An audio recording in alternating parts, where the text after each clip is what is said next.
Welcome to the Streets and People podcast presented by Get Around Cabo Car Free. Get Around Cabo Car Free is a volunteer community movement advocating for more transport options for people who can't drive in Caboolture and Morayfield in Queensland. In today's podcast, we'll be covering one of these three broad topics. It might be Road Rules 360, where we discuss Queensland's road rules, the legislation, the design for people walking, biking, in wheelchairs or on a scooter. It might be Not Everyone Drives, where we chat with people whose transport options don't include a car in a car-dependent society. And it might be People and Projects, where our conversations are with people working on a specific aspect of inclusive transportation. Today we're doing one of our People and Projects episodes. I'm here in the studio with Jonathan English from Gubbi Gubbi Country in Caboolture in Queensland. And I know Jonathan because I saw the Espoo bus services on the outskirts of Helsinki and you were interviewed on that. And then I was madly trying to track you down through LinkedIn, and then finally a mutual colleague, Marty Collier. I want to talk to him. I got to talk with him because you know about bus services on the peri-urban area, and that's what we're really interested in. Perhaps you could say where you're calling from and what made you interested in this whole area. I'm calling from Toronto, Canada. I have been interested in transit issues for a long time. I am a fellow at the Marin Institute of Urban Management at NYU, so that's my academic role, and I am writing on transit in suburban areas in particular and how certain places have managed to make it successful. I use Toronto as one of the examples because Toronto was the only city in North America that actually managed to grow transit ridership per capita. In those years from the Second World War to 1970, when everybody was building cars and highways, I wanted to figure out why it is that Toronto managed to buck that trend. And it's pretty clear when you look at the data and you look at the history that it was due to the fact that they provided a really good bus service to brand new suburban areas. As soon as they were built, we had decent quality bus service, and unexpectedly people rode it. And there are far too many cities in North America and elsewhere where transit service might be decent in the city center, but as soon as you get into what we call the suburbs, there's very little transit service. Sometimes there's literally nothing, and sometimes it's really a service that you'd only use as a last resort. And unsurprisingly, very few people then use it, and then the lack of ridership is used to justify the lack of service. So you have this kind of vicious cycle. The example of Toronto and a few other places shows that you can also have a virtuous cycle of more service, meaning higher ridership, and that in turn being able to justify higher service. That is fantastic. I didn't know that before inviting you on the show, that's actually made you really interested. I've seen a few models around. One I'm looking at is Paul Mees, Transport in Suburbia. He was in Melbourne. So I was very interested because he said, actually, you can make it really profitable and you can do a really good job. His utopia is Zurich. I know you from a video, which I'll put in the show notes, about the bus services on Espoo, which is on the outskirts of Helsinki, car-dependent area. People think all of Europe is this public transport utopia and bike lanes, but it's just not true, and it certainly isn't the case in Espoo. And you're in Toronto, so there's three different models. We have a really bad bus service. Apparently we used to have amazing trams everywhere, and then the state minister went to Los Angeles and went, wow, they've got cars everywhere, that's the future, and then removed all the really good public transport. So that's my understanding, is that's what happened here. Perhaps you could explain what makes a good service,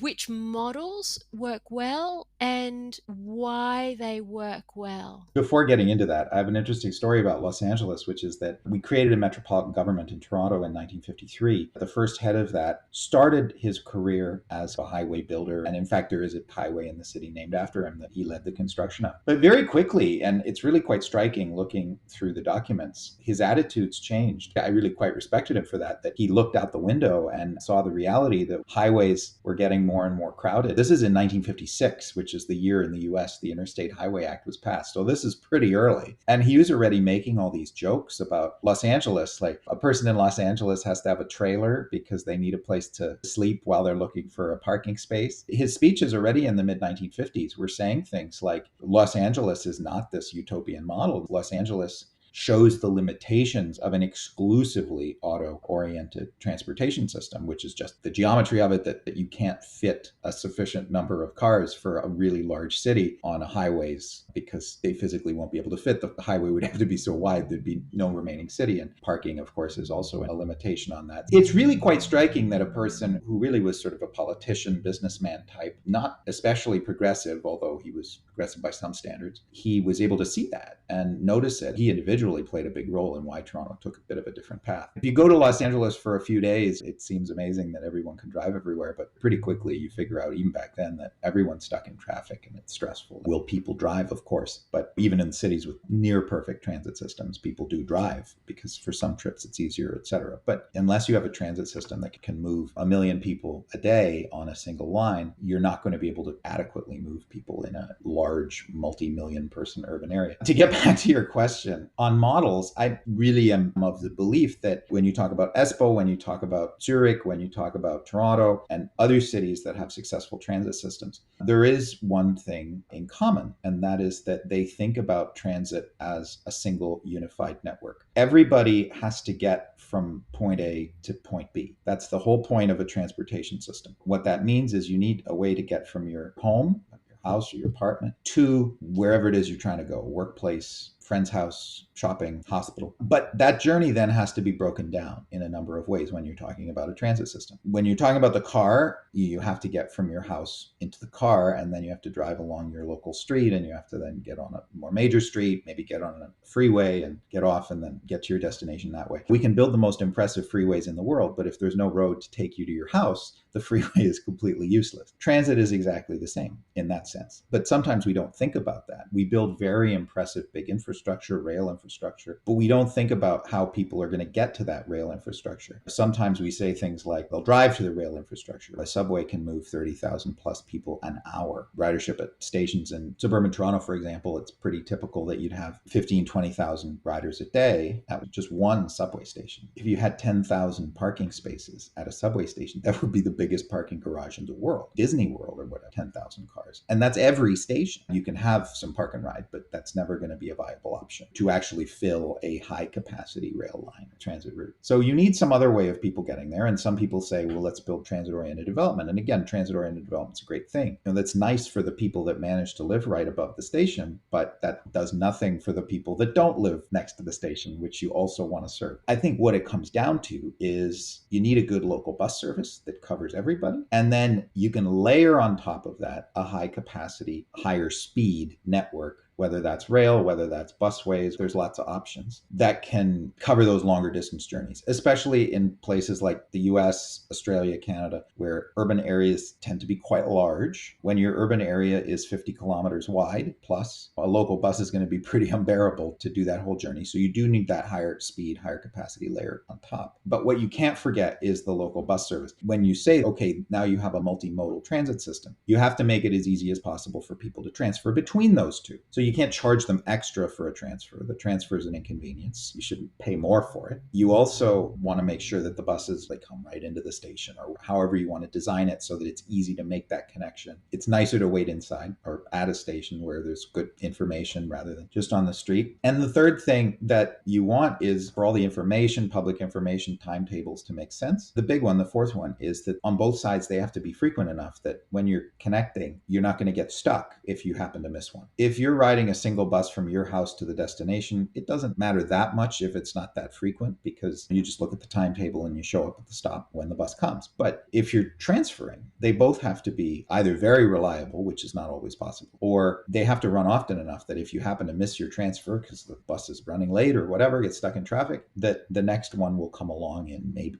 15 minutes or something. So say your bus ride is 10 minutes, your train ride is 10 minutes. But if you miss the train, if you have to wait a half an hour, well, if you really need to get to your destination, it's your job, you'll get fired if you don't show up. You have to assume that you might miss your connection. So now you have to budget 30 minutes in the middle. So you have a journey that's actually only 20 minutes long, but now you're talking about a 50-minute long journey budget to make sure that you get there on time. So obviously that's pretty unattractive. And sometimes it's less than every half an hour. Sometimes it's every hour or whatever. And so it's unsurprising that people don't want to use transit in those circumstances. You mentioned Zurich and Switzerland in general is a pretty amazing example example of the ideal, in the sense that everything is integrated, all the timetables are integrated, and everything is built for optimal connections. Now, it helps that the Swiss are pretty punctual. They make watches and stuff. But the way that it works is that everything is designed to come every 15 minutes, 30 minutes, or hour, depending on what it is, where it is. If you're out in some village or whatever, it might be every hour, or where's a busy train might be every 15 minutes. But the idea is that all the buses pull into the station at the same time, and then the train leaves 5 minutes later. And every half hour, every hour, or every 15 minutes, depending. The Germans call it a takt. They meet and then they split off so that everybody has this short connection time, and every connection is convenient. Now, designing that timetable for all the buses, all the trains in the whole country is not easy. It's pretty complicated, but once you've done it, then you have a system that's incredibly easy to use. All the trains pull in, 10 minutes later, they all pull out. Even a journey with 4 or 5 connections is not actually that crazy to make because everything works so seamlessly. That's the ideal. All the fares are the same. If you buy a train ticket from your house in Zurich to Geneva, everything is included in that ticket, like the bus to the station to the other train. Even cities that are great at transit, Tokyo, you can use the same card, but you pay different fares based on what company you're riding. In that sense, the Swiss have that worked out even a little bit better. Now, that's the ideal to aspire to. What it really comes down to is the seamlessness of connections and a decent level of frequency. That's the fundamental, and then speed for those longer distance journeys. So those are the 3 fundamental ingredients to making transit attractive. That's really useful because I've been reading Paul Mee's book, Transport in Suburbia, and that's basically what he says. And it's nice that it's Australian because so many of the books are about the inner city area or they're US or European based. So it's really nice to read a local book. We have that real problem in Canada because we're inundated with American stuff. We take solutions from the US to problems that we don't really have. There's a lot of stuff in the US that's written about how can we get people to ride transit. It's like put in Wi-Fi or USB ports or something. We don't have problems getting people to ride transit, at least in our big cities. The biggest problem is often overcrowding. So it's a completely different set of problems. And the US is probably not where you want to learn from on that. It's maybe Europe or Asia. I was wondering about the financial modelling that goes with a bus service which is really well connected. What is the financial modelling that needs to change perhaps to encourage transport planners to look at it differently than the fare box method? I'll see 2 things. Well, the first is, and this is a challenge that we run into often here in the States and maybe in Australia as well, is that you have often, when you're talking about a multimodal system, a national railway on down to the local bus, you're talking about different agencies, different levels of government, maybe even private operators. And it becomes a bit of a challenging exercise sometimes to get them to work together. They like their independence. They like to be able to set their own fares. They like to be able to set their own timetables as well, policies in general. For them, this all works well. It can be really hard to build a cohesive network if everyone is trying to wall off their garden to make sure that they can optimize things for their own benefit. You really do need some sort of coordinating authority or power to encourage, and it can be voluntary, the more cooperative model between all the different operators and agencies, because ultimately they're serving the same people. However you do it, you do need some kind of cooperative model, and that has to include how you distribute the money, what is raised from fares, etc. That's issue 1. The second is it's really hard to model big changes. I come from the planning world and worked with engineers. Models are very useful, but it's hard to model big changes, and it's hard to model changes without obvious precedents. To come back to Toronto, I use the example of we have a bus on a street called Finch. Finch is way out in the suburbs. It's a pretty nondescript street lined with strip malls, backyard fences of houses, lots of single-family homes with driveways and 2-car garages. It has some high rises, but in general, it's a pretty standard suburban street. This is not atypical. It has one of the busiest bus routes in North America. And there are other streets that look just like it. I'm just picking that one as an example. The thing that's striking about it, too, is it has a very good fare box recovery. Until the pandemic,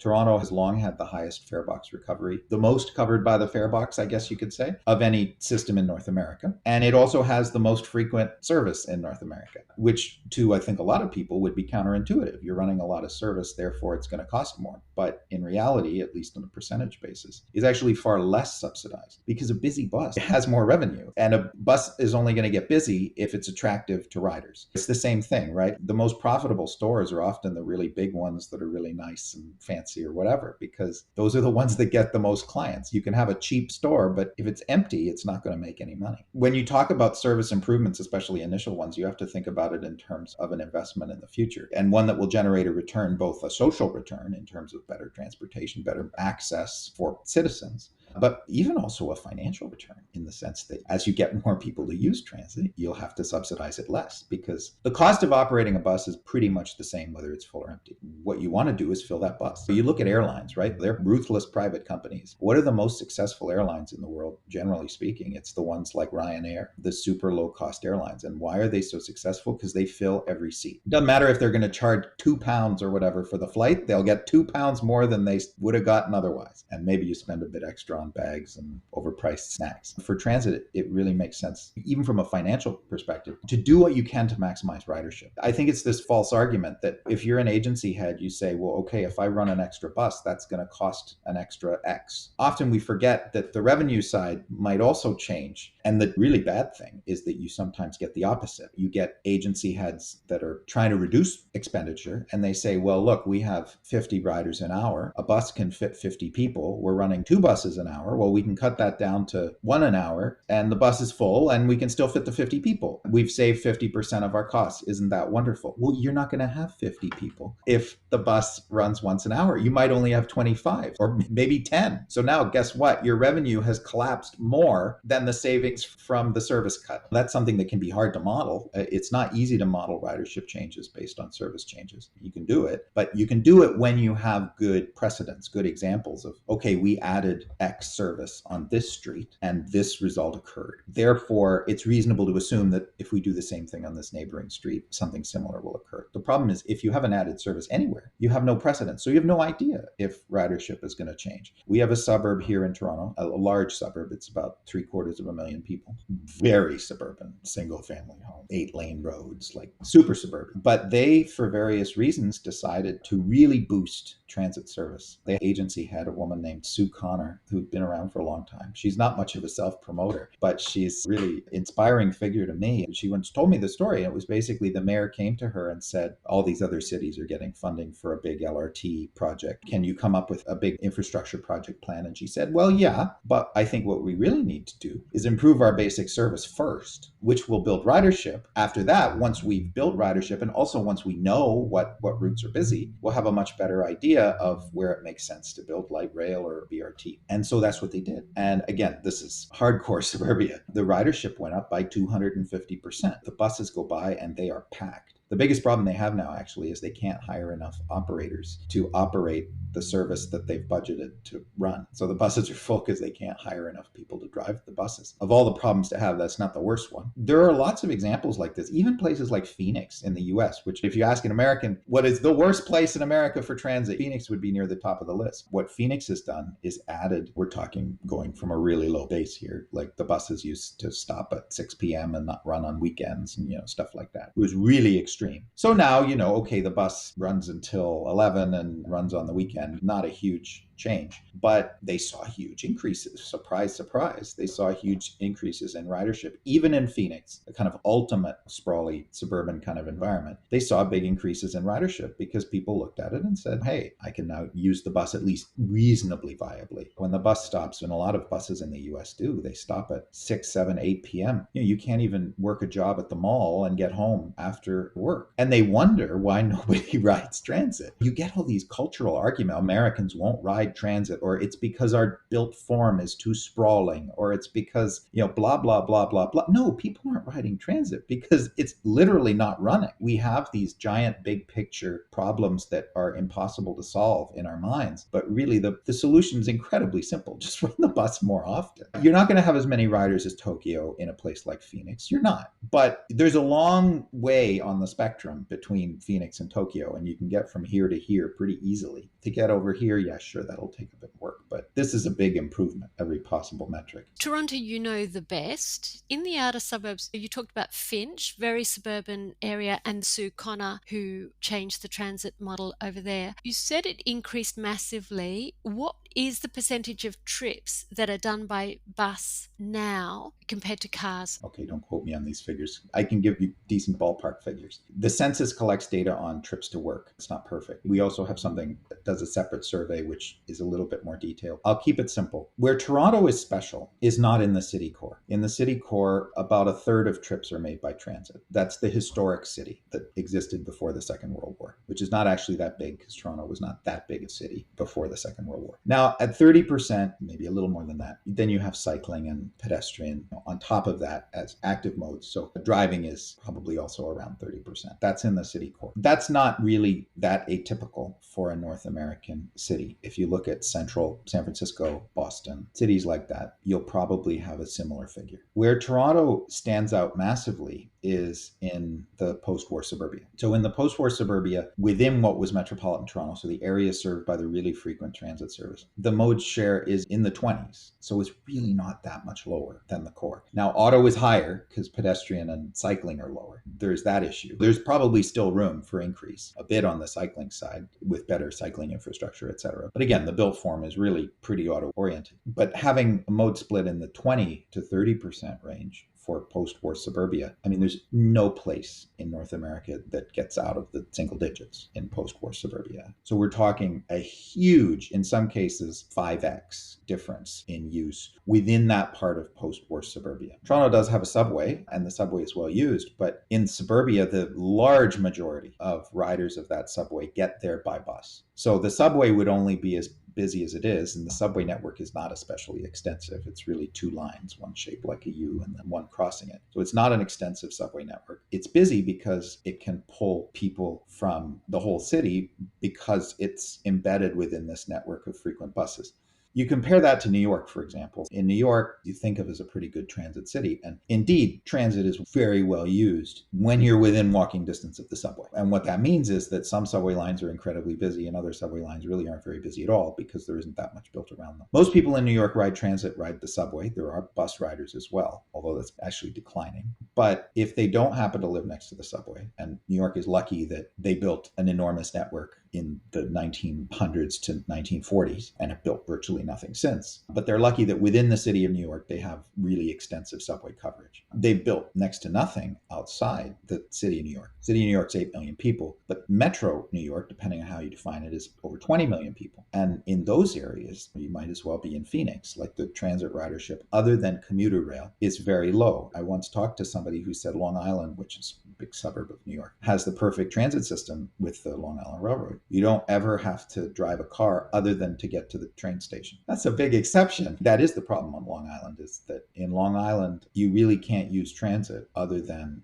commute basically into New York City. So that's not really a transit network. That's sort of a roadway reliever. And it's useful for a certain type of trip, which lots of people make, but it's not useful to go shopping unless you're shopping in Midtown. It's not useful to go visit friends. It's not useful to go to the doctor's office. It's not useful for any number of trips. So of course you have to own a car if you want to have anything resembling a decent quality of life out there, because the bus service is once an hour, once every 2 hours. Very, very limited local transit service. That caps the ridership of the rail service because you can't really have more riders than can either walk to the station, being pretty close, or park. The parking lots just aren't that big. You have all kinds of restrictions. You can't get a parking pass if you don't happen to live in that little town, so they don't get outsiders driving in. There's all kinds of restrictions like that. That's sort of the contrast. New York, a city which culturally, seemingly very pro-transit, but as soon as you cross a street outside the boundaries of the city of New York, transit ridership plummets. You get all these cultural arguments that, it's the culture of these places. They're low density, or people move to the suburbs because they don't like transit or whatever. But you go to Queens and you go to Hempstead, the opposite sides of the city line, they look the same. It's the same people, it's the same houses, the same everything. But the people in Queens, they ride transit. Well, why? Because there is transit. And that's true of places all across North America and Europe as well, actually. The base level is higher there, but different parts of Europe have much higher transit use based on the level of service that's provided. And then you have places like Los Angeles. Los Angeles is actually a pretty dense place. Now, it doesn't have concentrated destinations, which makes transit easier. Like if a lot of people are going to one place, it's easier to build a transit network, which LA doesn't have. But still, with the density of population Los Angeles has, it should actually be a pretty decent city for transit. It's getting a little better, but it's not because the level of transit service provided is pretty limited. Yesterday, I wanted to go into town.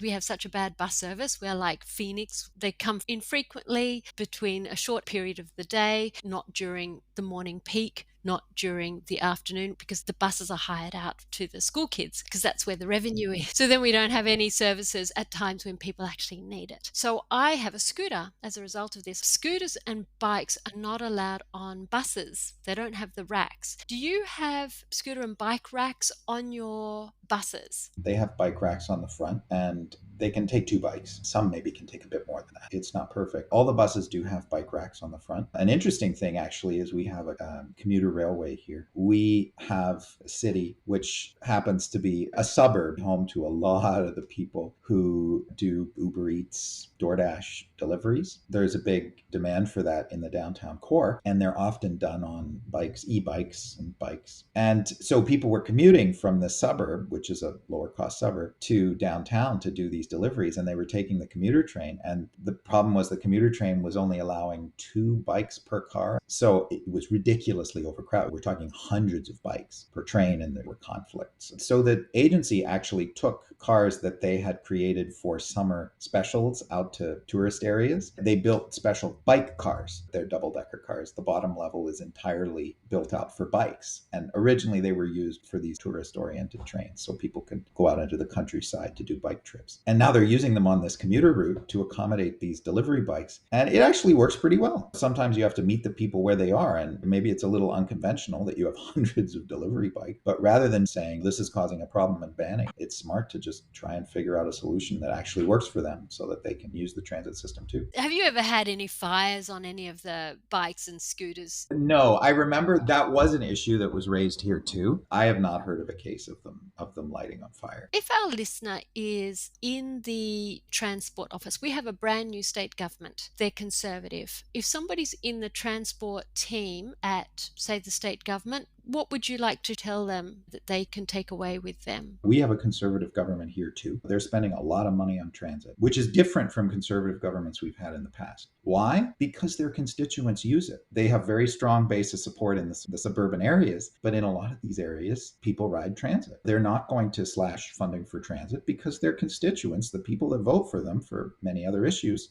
would be upset with them. If transit is only an issue that is relevant to people in downtown cores, it's always going to be lost at election time to issues that affect everybody. But if transit is something that is useful from the city center way out into suburbia, it's going to be something that's much easier to get funded. My suggestion for governments simply is to focus on the basics. People often say it's not exciting. You can't cut a ribbon on an operating improvement. And I say that's nonsense. You can cut a ribbon on anything you want. Have a big ceremony saying all our buses now run every 30 minutes. You can absolutely have a ceremony for that and celebrate it and get news and get attention, get free media, which makes the public aware of it, so they might consider riding the transit. What you want to do is create a service standard so that people know that when they see a bus stop, that there will be a bus along within, let's say, half an hour. That's a very reasonable service standard, all day, every day. That really should be the objective, that you have this basic level of decent service everywhere. And then you'll see the places that have more, and then you might want to go to 15 on some of those routes. And then eventually you might want to give them some priority bus lanes and things like that on the key routes. And then eventually, for the longer distance trips, improve the service on a rail network that serves the area. You have to start with the basics, and the basics are cheap. It really doesn't cost that much to buy a bus and pay a driver. Sometimes you have the buses sitting empty. If you run a better service at rush hour, but you don't run any service outside rush hour, you have several $100,000 buses literally just sitting in a garage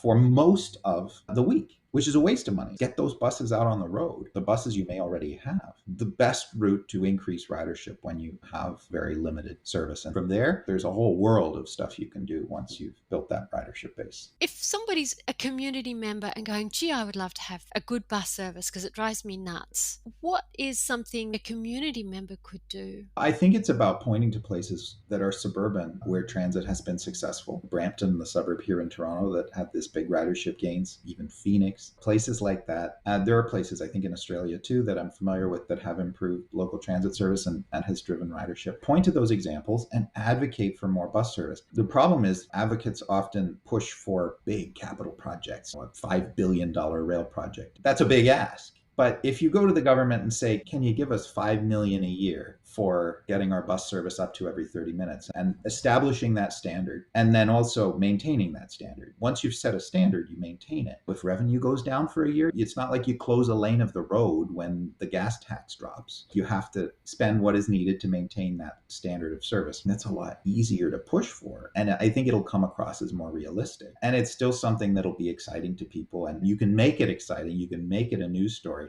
Don't bury the service change in some official notice. Have a party saying we've now got a frequent transit service in our town. Setting realistic aspirations, concrete ones, not just better transit service, but we want a bus every 30 minutes. That's the best route to go for community activism. We've had lots of success. Activism can work, especially if your ask is not the moon. Any closing thoughts? Anything else you would like to share? Believe in combating transit fatalism. I think we should be optimistic, and the historical record shows it, the data show it. You can get more people to ride transit, even in the most seemingly sprawly, transit unfriendly environments in the world, if you just make the service reasonably attractive. We shouldn't say it's hopeless until we completely rebuild the suburbs. Small incremental changes can deliver real benefits. Once you've shown that you can deliver benefits with improvements, it becomes so much easier to push for the next phase of improvements. If you spend on a bus service, what do you get back in terms of social benefit? What are the returns on that, the broader externalized costs? That's something that you have to model, and it will depend on where you are, how you're spending it, and where you're spending it. It's important when you model these things to look at more than just the balance sheet of the transit agency. You have to think about those externalized costs and externalized benefits. Conservative governments are often concerned about people being on social assistance for a long time, not working. Well, one of the reasons they might not be working is that they can only find a job within a few kilometers of their house because they can't get anywhere because they can't afford a car. Now you've got a whole bunch of people that have access to loads more jobs. You can generate more economic activity that way. You're also getting people off the roads, which is reducing congestion. There are emissions benefits that you need to quantify. If you're doing a proper business case, there's so much that you have to consider outside just the cost of